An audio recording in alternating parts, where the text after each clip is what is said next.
ಕರುನಾಡ ಕೋಟೆಯ ಶೂರ ನೀ ಕಾವೇರಿ ತೀರದ ಕುವರ.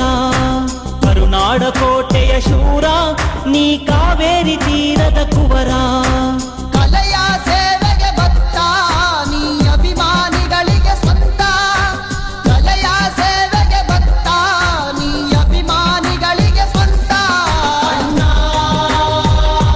ದೀಪಣ್ಣ ನೀನೇ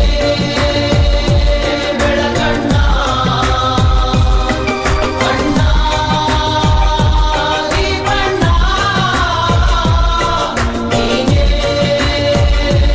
ಉಸಿರಣ್ಣ. ಕರುನಾಡ ಕೋಟೆಯ ಶೂರ ನೀ ಕಾವೇರಿ ತೀರದ ಕುವರ. ಕರುನಾಡ ಕೋಟೆಯ ಶೂರ ನೀ ಕಾವೇರಿ ತೀರದ